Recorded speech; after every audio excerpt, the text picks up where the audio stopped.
आप अपना सिलेबस लिख के लो। ये जो कॉमर्स पेपर 1 है ये आपका ओसी के सिलेबस के जैसा ही है। मेरे को पूरा अनम्यूट चाहिए, किसी का भी आवाज़ नहीं चाहिए, टोटल पिन ड्रॉप साइलेंस। अगर आपको कुछ डाउट्स पूछना है तो चैट बॉक्स में आपको लिखना है। सबने अनम्यूट किया क्या? टोटल पिन ड्रॉप साइलेंस चाहिए मुझे। अब ये टॉपिक्स लिख के लो। अभी ये जो फर्स्ट टॉपिक है आपका ये है बिजनेस। अभी बिजनेस के बारे में आप लोग सब जानते हो कि बिजनेस क्या है। बेसिकली इसमें परचेसिंग और सेलिंग होता है। तो उसमें उसमें जो पहला है कॉन्सेप्ट है function, scope and significance of business, traditional and modern concept of business. तो ये इंट्रोडक्शन में है आपका। फिर सेकंड जो है ऑब्जेक्टिव्स ऑफ बिजनेस। इसका तो मुझे आवाज़ आ रहा है, थोड़ा प्लीज़ अनम्यूट कर दो। तो steps in setting business objectives, मतलब ऑब्जेक्टिव्स किस प्रकार सेट करने हैं। उसके बाद क्लासिफिकेशन, बिजनेस के ऑब्जेक्टिव्स का डिफरेंट क्लासिफिकेशन हम लोग पढ़ेंगे। फिर reconciliation of economic and social objective. अभी रिकन्सिलेशन आपने देखा था 11th स्टैंडर्ड में, बीके में। तो रिकन्सिलेशन मतलब क्या, दोनों को ज्वाइन करना। तो इधर इकोनॉमिक और सोशल ऑब्जेक्टिव्स को कैसे ज्वाइन करना है ये हम लोग पढ़ेंगे। तो ये फर्स्ट और सेकंड टॉपिक है। उसके बाद new trends in business. New trends in business जैसे आपको मालूम है, लिबरलाइजेशन है, प्राइवेटाइजेशन, ग्लोबलाइजेशन, बाद में स्ट्रैटेजिक अल्टरनेटिव इन चेंजिंग सिनेरियो। मतलब आपको हमेशा एनवायरनमेंट बदलते रहता है, तो क्या क्या आपको अल्टरनेटिव रखने हैं। अगर एनवायरनमेंट चेंज हो रहा है तो कौन से अल्टरनेटिव आपको रखने हैं। फिर रिस्ट्रक्चरिंग और टर्न अराउंड स्ट्रैटेजीज ये पढ़ने वाले हैं। तो ये फर्स्ट मॉड्यूल है आपका। फिर सेकंड मॉड्यूल है आपका बिजनेस एनवायरनमेंट। बिजनेस एनवायरनमेंट में सबसे पहला पढ़ेंगे concept and importance of business environment. मतलब बिजनेस एनवायरनमेंट का कंसेप्ट क्या है, उसका इम्पोर्टेंस क्या है, ये हम लोग पढ़ेंगे। फिर inter relationship between business and environment, दोनों में क्या रिलेशनशिप है ये हम लोग पढ़ेंगे। उसके बाद कॉन्स्टिट्यूएंट्स ऑफ बिजनेस एनवायरनमेंट, उसमें दो टाइप का एनवायरनमेंट है, internal environment, external environment. Internal environment का मतलब है ऑफिस के अंदर क्या चल रहा है या अपने फैक्ट्री के अंदर क्या चल रहा है। एक्सटर्नल एनवायरनमेंट मतलब ऑफिस के बाहर क्या चल रहा है। बाद में एजुकेशनल एनवायरनमेंट, ये सबसे इम्पॉर्टेंट है क्योंकि उसके ऊपर ही आपको जॉब्स वगैरह सब मिलता है। तो educational environment and its impact. उसके बाद international environment, current trends in the world, आज वर्ल्ड में क्या चल रहा है। बाद में international trading environment, international trading कैसे होता है जिसको हम लोग इंपोर्ट एक्सपोर्ट बोलते हैं। WTO और ट्रेडिंग ब्लॉक्स। अभी ट्रेडिंग ब्लॉक्स क्या रहता है कि उन्होंने डिसाइड किया है कि अपने में ही ट्रांजैक्शंस करने का है, दूसरे मेंबर्स को लेने का नहीं है। तो वो ट्रेडिंग ब्लॉक्स है। And there impact on Indian businesses, तो उसका इम्पैक्ट क्या हो रहा है इंडियन बिजनेस के ऊपर। फिर आपका थर्ड मॉड्यूल है प्रोजेक्ट प्लानिंग। प्रोजेक्ट प्लानिंग में आप लोग सीखेंगे बिजनेस प्लानिंग प्रोसेस, बिजनेस में प्लानिंग किस टाइप से होता है। उसके बाद concept and importance of project planning, मतलब ये प्रोजेक्ट प्लानिंग का कंसेप्ट क्या है, उसका इम्पोर्टेंस क्या है। फिर प्रोजेक्ट रिपोर्ट, प्रोजेक्ट रिपोर्ट किस तरह होता है, उसका फिजिबिलिटी मतलब इम्पोर्टेंस और उसका यूज़ किधर तक है, study types and it importance है। फिर बिजनेस यूनिट प्रमोशन, बिजनेस में प्रमोशन कैसे करें कि अपना कोई सेल्स करने का है तो उसमें प्रमोशन कैसे करें। फिर लोकेशन, लोकेशन में फैक्टर्स डिटरमाइनिंग लोकेशन, कौन से फैक्टर्स के ऊपर लोकेशन डिपेंडेंट होता है। फिर role of government in promotion, government क्या काम करती है प्रमोट करने के लिए।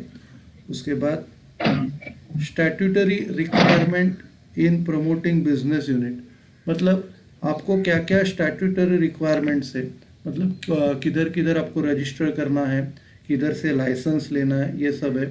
फाइलिंग रिटर्न्स, इनकम टैक्स का रिटर्न्स किधर फाइल करना है, किधर उसका अमाउंट पे करना है।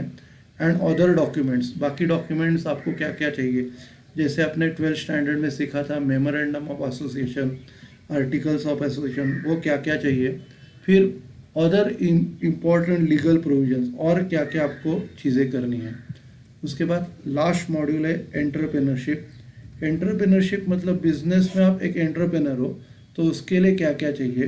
Concept and important of entrepreneurship, उसका कंसेप्ट क्या है। बाद में factors contributing to growth of entrepreneurship, क्या क्या फैक्टर्स अफेक्ट करते हैं एंटरप्रेन्योरशिप बढ़ाने के लिए। एंटरप्रेन्योर कौन है, मैनेजर कौन है, बाद में एंटरप्रेन्योर कौन है, इंट्राप्रेन्योर कौन है, ये सब सीखेंगे। उसके बाद एंटरप्रेनर्स, अभी उसमें एंटरप्रेनर के डिफरेंट टाइप्स देखेंगे। फिर कॉम्पिटेंसीज, वो क्या क्या कर सकता है वो एंटरप्रेनर देखेंगे। फिर entrepreneurship training and development centres in India, India में किधर किधर उनका ट्रेनिंग और डेवलपमेंट सेंटर्स है। फिर incentives to entrepreneurs in India, फिर हम लोग एंटरप्रेनर्स को क्या क्या फैसिलिटीज प्रोवाइड करते हैं। फिर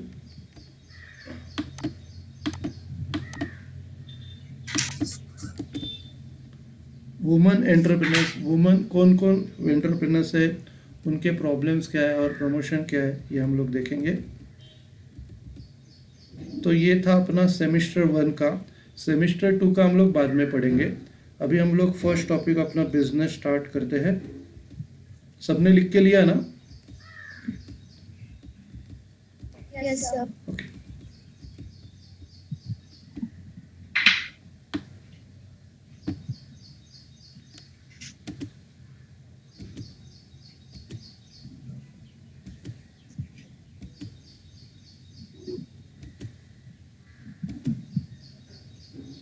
अभी बिजनेस हम लोग स्टार्ट कर रहे हैं। सबसे पहला अभी ये इंट्रोडक्शन है। अब इधर क्या लिखा है, business is derived from the English word busy, literally means a state of being busy, मतलब बिजी होना, किसी भी एक्टिविटी में बिजी होना मतलब बिजनेस। उसमें क्या है, it is a part of social system. अभी सोशल सिस्टम मतलब क्या है कि हम लोग एक दूसरे को हेल्प कर रहे हैं, वो सोशल सिस्टम है। तो ये सोशल सिस्टम का एक पार्ट है। Every action taken in a business is related to the external world around it, मतलब जो भी बिजनेस के लिए हम लोग कुछ कर रहे हैं वो जो उसका जो फ़ायदा होता है वो एक्सटर्नल वर्ल्ड को होता है। मतलब कस्टमर्स अपने दूसरे लोग रहते हैं, हम लोग खुद ही अपने कस्टमर्स नहीं होते। तो जो भी एक्शन हम लोग बिजनेस के लिए ले रहे हैं उसका फ़ायदा जो होता है एक्सटर्नल वर्ल्ड को होता है। बाद में every individual in a society is related to the business activity, मतलब हर कोई बिजनेस एक्टिविटी से उसका कनेक्शन रहता है। It is a gainful human activity, मतलब उससे फ़ायदा होता है लोगों को। उसके बाद it is concern with creation, exchange and possession of wealth, तो उससे क्या होता है, एक क्रिएशन होता है, एक्सचेंज होता है। मतलब समझो गुड्स परचेस कर रहे हो तो गुड्स आपको मिलता है और आपको पैसा पे करना पड़ता है। और पोजेशन ऑफ वेल्थ, आपके पास प्रॉपर्टी बिजनेस के वजह से आती है। ओके, तो ये बिजनेस का इंट्रोडक्शन है। उसके बाद नेक्स्ट है business is an economic activity. अभी इकोनॉमिक एक्टिविटी का मतलब क्या है, पैसे कमाने वाली एक्टिविटी है। It is concern with the use of resources to produce goods और सर्विसेस।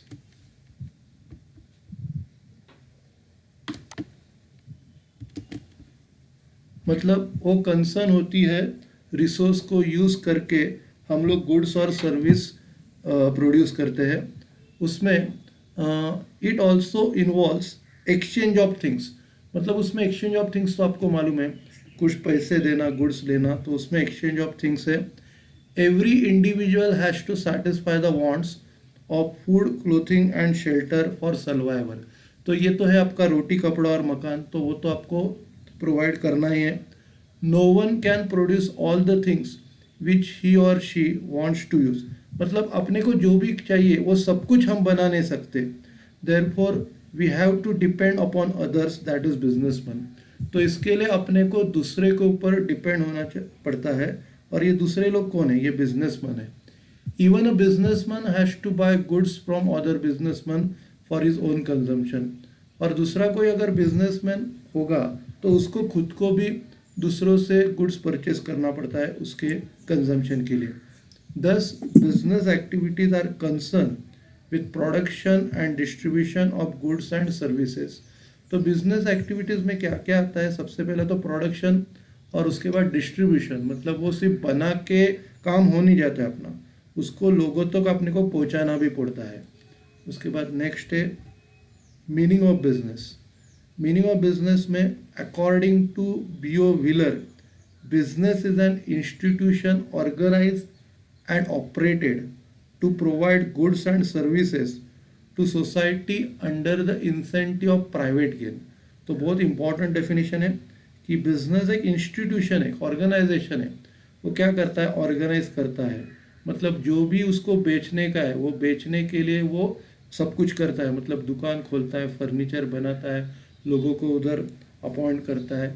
तो ये क्यों कर रहा है? To provide goods and services to the society, लोगों को गुड्स एंड सर्विसेज प्रोवाइड करने के लिए।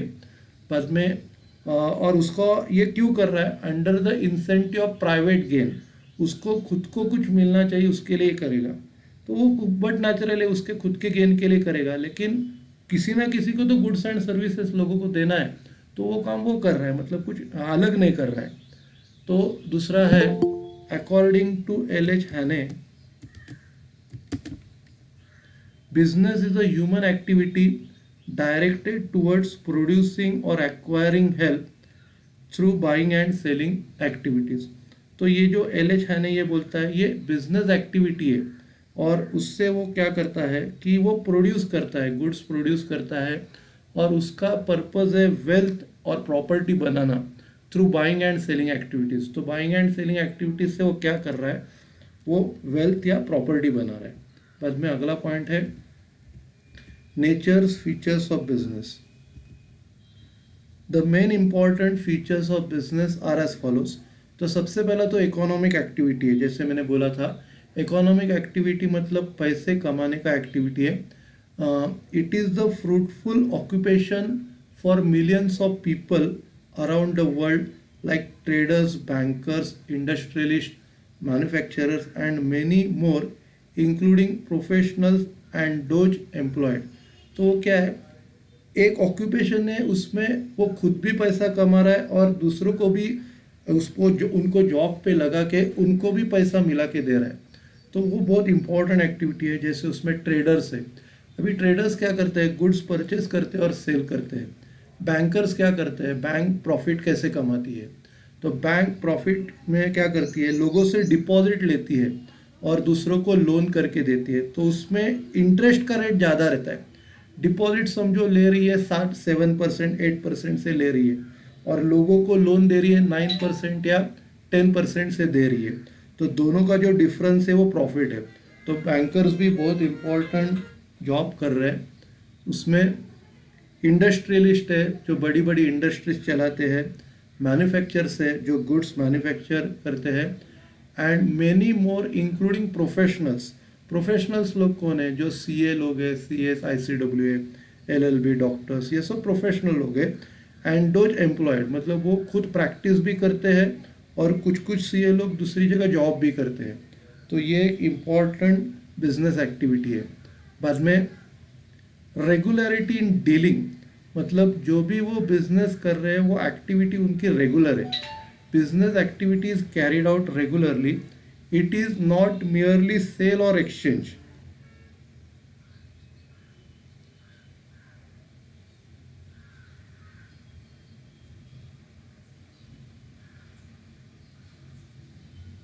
तो बिजनेस की जो एक्टिविटी हम लोग रेगुलरली करते हैं, ऐसे साल में एक बार किया तो बिजनेस नहीं होता।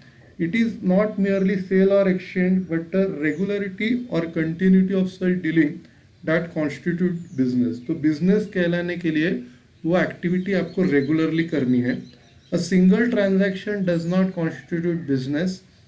द प्रोडक्शन और एक्सचेंज ऑफ गुड्स और services for a price is undertaken regularly and continuously in business. तो जो प्रोडक्शन करना है या लोगों को बेचना है, एक्सचेंज करना है, for a price is undertaken, वो रेगुलरली होना चाहिए और कंटिन्यूसली होना चाहिए. तो ही वो बिजनेस कहलाता है. नेक्स्ट है प्रॉफिट. हम लोग जो बिजनेस कर रहे हैं समाज सोशल सर्विस के लिए नहीं कर रहे, समाज कार्य के लिए नहीं कर रहे. Business is an income oriented activity, मतलब इनकम कमाने वाली एक्टिविटी है. Every businessman expect profit from the transaction. हर बिजनेसमैन प्रॉफिट एक्सपेक्ट करता है ट्रांजैक्शन से. The main object of business is to earn profit, कि हम लोग जो बिजनेस कर रहे हैं उसका जो ऑब्जेक्ट है प्रॉफिट कमाना. Business earns profit from the business transaction and the buyer satisfies his wants of goods and services.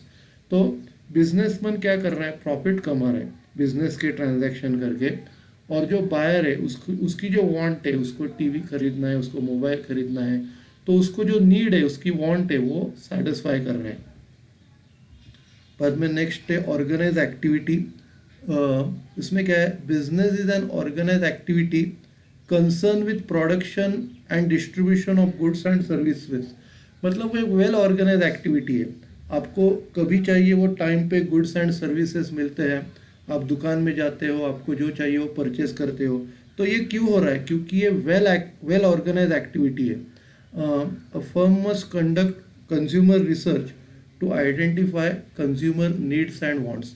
तो अगर अपने को कोई बिजनेस करना है तो अपने को एक रिसर्च करना है जिधर से हम लोग आइडेंटिफाई कर सकते हैं कि कंज्यूमर को एग्जैक्टली क्या क्या चाहिए, उसके नीड्स क्या है, उसकी वांट्स क्या है. Next, there is a constant need to monitor customers needs and wants and accordingly produce and distribute the goods and services. तो गरज है कि कस्टमर नीड्स को मॉनिटर करे, उनको क्या क्या चाहिए, और वही गुड्स बनाए और उनको डिस्ट्रीब्यूट करे जो कस्टमर्स को चाहिए. Business has to be conducted systematically with continuous research. Business जो हम लोग कर रहे हैं एक सिस्टमेटिक रिसर्च से कर रहे हैं, कंटिन्यूस रिसर्च कर रहे हैं. It should be organise in systematic manner so that business objectives can be achieved successfully. तो जो भी अपने को करने का है सिस्टमेटिकली करने का है, जिससे अपने बिजनेस के ऑब्जेक्टिव जो है वो हम लोग अचीव कर सके. उसके बाद degree of scale. Business can be undertaken at varied degree of scales of operation. Scaling मतलब क्या है, एक लिमिट रहता है कि कितना बिजनेस करें. Some firms like sole trading concern में undertake business on a small scale. तो सोल ट्रेडिंग कंसर्न क्या करेगी कि छोटा बिजनेस करेंगे, और that too in a local area, सिर्फ लोकल एरिया जिधर वो स्टे कर रहे हैं. फॉर एग्जांपल हम लोग खेड़ में स्टे कर रहे हैं तो खेड़ में ही बिजनेस करेंगे. However some firms like joint stock companies में undertake business on a large scale even at a global level. तो अगर जॉइंट स्टॉक कंपनी है तो वो बिजनेस बड़ा कर सकती है ग्लोबल लेवल, और ओवल पूरे वर्ल्ड में भी बिजनेस कर सकती है. बाद में नेक्स्ट है रिस्क एंड अनसर्टेनिटीज. बिजनेस करना है तो रिस्क तो है ही. Business activities are always risky and uncertain. Risky है और अनसर्टेन, मतलब बिजनेस होगा ही नहीं ये गारंटी नहीं दे सकता. Business is likely to suffer huge loss due to number of possible reasons such as change in fashion, taste, preferences, government policy, technology, recession in economy, natural calamities, etc. तो business में loss होने का ज़्यादा chances होता है कि अगर लोगों का फैशन बदला या टेस्ट बदला, प्रेफरेंस बदला, गवर्नमेंट पॉलिसीज़ बदली या टेक्नोलॉजी बदला है, रिसेशन है, नेचुरल कैलेमिटीज़ है, तो उससे बिजनेस सफ़र होता है. All business risk can't be insured. उनका सभी रिस्क का इंश्योरेंस नहीं निकाल सकते. A business however can minimise risk through proper foresight and planning. लेकिन ये जो रिस्क है ये हम लोग कम कर सकते हैं कि अगर कुछ प्लानिंग किया या फ्यूचर में होने वाला है, या अगर अपने को पता चला तो उससे हम लोग रिस्क ये कम कर सकते हैं। नेक्स्ट पॉइंट है social interest. At present business firm place emphasis on social concept of business, मतलब सोशली भी सबको फायदा होना चाहिए। Business make efforts to preserve and promote customers and societies well being, मतलब कस्टमर को क्या चाहिए और कस्टमर को एग्जैक्टली क्या चाहिए वो बिजनेसमैन ध्यान दे रहे हैं। Business unit try to achieve a balance between profit plus consumer satisfaction plus public interest, तो ये तीनों को बैलेंस कर रही है कि प्रॉफिट तो है ही, लेकिन कंज्यूमर लोग सेटिस्फाइड होना चाहिए कि उनको ये नहीं लगना चाहिए ये हम लोग ने क्या बेचा है उनको उसका कुछ फ़ायदा नहीं है, तो उसके ऊपर ध्यान रखना है।